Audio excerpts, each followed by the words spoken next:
Hop, bonjour à tous, c'est Mathieu, j'espère que vous allez bien. Et aujourd'hui, je voulais vous parler d'un sujet assez important qui est la timidité.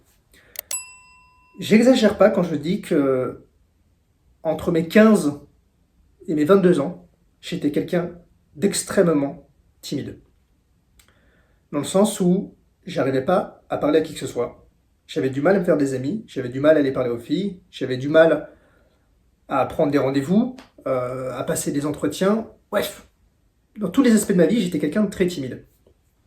Et pourtant, on me disait, tu verras, ça partira en grandissant, avec l'expérience, etc. Et ça partait pas.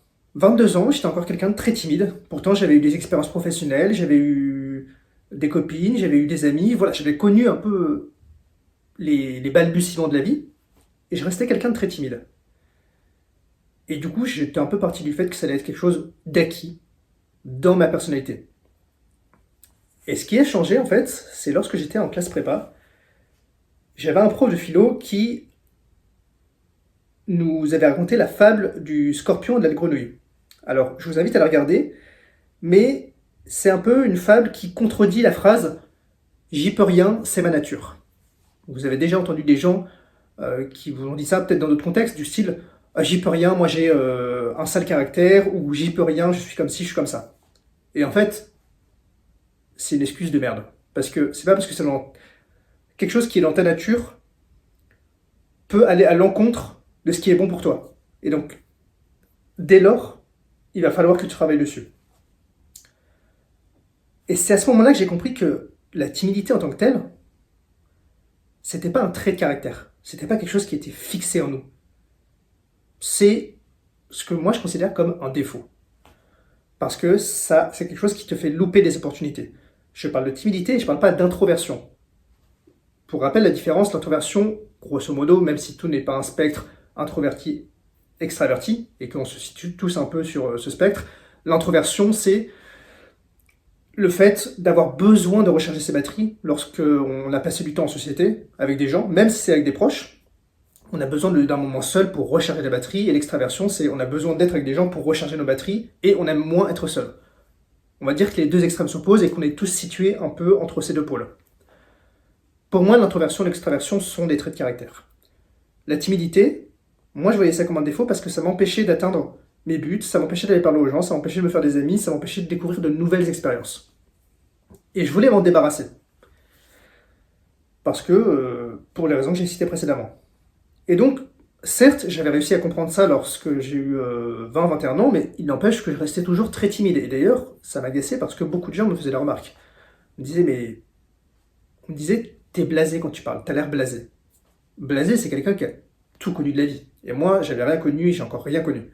Et donc, je supportais pas que on me dise que je parle comme un mec qui est blasé.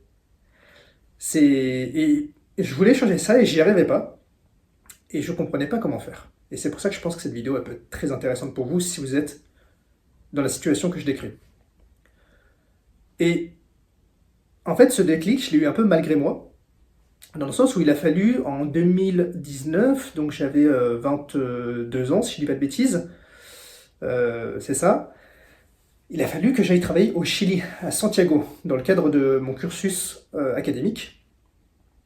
Et en fait, j'y suis parti un peu à la zeub. Bon, c'est quelque chose qui me faisait extrêmement peur parce que j'étais pas habitué à sortir de ma zone de confort, à partir loin de ma famille, à partir loin de mon noyau. Et il se trouve que non seulement je suis arrivé très loin, dans un pays où je connaissais personne, où je parlais moyennement la langue, et surtout, je n'avais pas de carte SIM pendant toute la durée, c'est-à-dire les 3 mois. Et donc, je ne pouvais pas me déplacer avec Google Maps, utiliser de traducteur, peu importe, etc.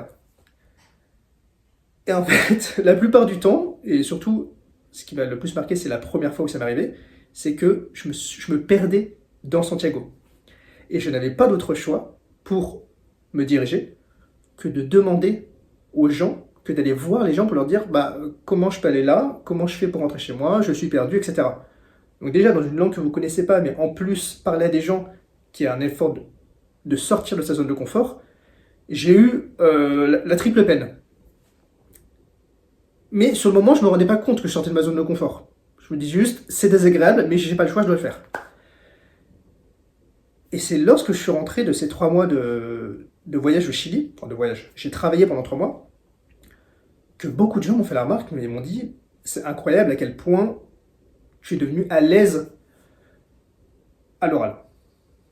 Et je sais que ça ne transparaît pas forcément dans ces vidéos parce que c'est un exercice encore plus particulier, je trouve, que de parler devant une caméra parce que on n'a personne pour interagir avec nous, on n'a personne à écouter. Et je pense que quelque part, ne pas être timide, c'est aussi savoir bien écouter, plus que aimer s'entendre parler. Mais je referai une vidéo là-dessus, sur le fait de savoir écouter l'autre. Ce que je veux dire, c'est que j'ai encore des progrès à faire dans ma manière de parler, dans mon élocution, dans ma prise de parole. Mais j'ai fait beaucoup de chemin depuis ce moment-là. Et j'ai fait beaucoup de chemin parce que je me suis rendu compte que ce qui m'avait aidé à sortir de ma timidité, c'était le fait, c'est bête ce que je veux dire, mais c'était le fait de sortir de ma zone de confort. Et à partir de là, tout mon développement sur ma prise de parole, je l'ai axé là-dessus. Donc, 3 mois après être rentré du Chili, j'ai négocié avec ma mère, je lui ai dit, écoute, il faut que je reparte voyager. J'avais la chance, j'ai eu cette chance-là à l'époque, peut-être que vous ne l'avez pas, mais j'ai eu cette chance-là à l'époque, et je lui ai dit, laisse-moi 2 mois, et je vais faire le tour d'Europe. Ma mère n'était pas très fan, mais elle m'a dit, ok, mais après tu reprends les études. Donc on a passé un petit deal, et bon, le voyage c'est pas une condition sine qua non, mais moi c'est celle que j'avais trouvée pour me sortir de ma zone de confort et me faire violence, me sortir les doigts du cul comme on dit. Mais il y a plein d'autres méthodes et j'en reparlerai sur cette chaîne, donc vous inquiétez pas si vous n'avez pas forcément les moyens de voyager ou même l'envie. Mais bon, si vous pouvez, je vous encourage à le faire. Et donc j'ai commencé à voyager, puis j'ai pris ce que j'avais à apprendre là-dedans. Et après, le voyage, ça s'est un peu essoufflé comme sortir de sa zone de confort, parce que, évidemment, j'étais devenu féru de voyage, donc pour moi, ça devenait simple. Donc il y avait plus cette opportunité d'inconfort. Du coup, encore une fois, malgré moi, lorsque j'ai dû chercher mon premier travail, c'était assez compliqué parce que je devais gagner de l'argent et du coup, je me dis, bon, bah voilà, on va prendre plus ou moins le premier boulot qui me passe. Et le premier boulot qui m'arrivait, c'était un boulot de commercial. Et alors là, pareil, c'était l'angoisse parce que appeler des gens toute la journée, les déranger et se refaire tous les scénarios dans sa tête en se disant ah mais ils vont me répondre ça, ils vont me répondre ça, c'est le level encore au-dessus d'aller parler à des gens dans la rue. Parce qu'on dérange littéralement les gens. Alors que quand on leur demande un service, euh, pour leur dire bah, où est-ce que je peux aller, comment je fais pour aller là, bon les gens c'est pas des connards, ils vont nous aider quand même. Mais là on leur demande, non seulement on les dérange, et on leur demande de nous acheter quelque chose. Et donc c'est un boulot qui a été infernal, franchement, les 6 premiers mois. Enfin, les 3 premiers mois en tout cas, je prenais pas trop de plaisir. Mais je sentais par contre que ça me faisait progresser dans ma manière de parler aux gens. Et ce que je veux dire, c'est qu'il y a toujours quelque chose qui va vous aider à vous sortir de votre zone de confort et à vaincre cette timidité. Et moi, j'ai eu la chance d'avoir ces expériences parce que sinon, je pense que je ne serais vraiment pas au point où j'en suis et j'aurais pas développé l'aisance que j'ai actuellement pour parler à des gens. Et c'est vrai que parfois ça peut être un peu déroutant parce qu'il y a des gens pour qui c'est inné. J'ai des collègues, notamment des collègues commerciaux, pour qui c'est vraiment simple d'aller parler aux gens. Moi, je sens vraiment que c'est quelque chose que j'ai construit, que c'est quelque chose que je n'avais pas d'acquis depuis ma naissance, mais quelque chose que j'ai construit, que j'ai une capacité que j'ai apprise, un peu comme dans un jeu vidéo, Et c'était pas facile, mais rien n'est facile dans la vie. En fait, si vous attendez que tout vous arrive et que vous avez déjà tout ce que vous voulez à 20-25 ans, je sais pas si la vie vaut la peine d'être vécue parce que du coup, il n'y a pas forcément de marge de progression et d'évolution et de satisfaction sur ces efforts. Donc moi, je partage avec vous plutôt ce qui m'a été bénéfique. Le voyage, sortir de sa zone de confort, le boulot de commercial. C'est peut-être pas le boulot le plus marrant, mais c'est ça, si vous voulez vaincre votre timidité, c'est le meilleur sevrage.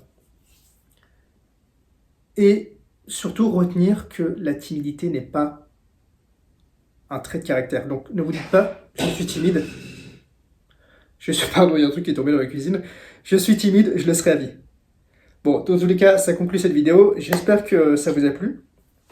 J'espère avoir pu vous aider. Et je reparlerai plus en détail de mes expériences, notamment professionnelles, sur le boulot de commercial, parce que je pense que ça peut en intéresser beaucoup d'entre vous.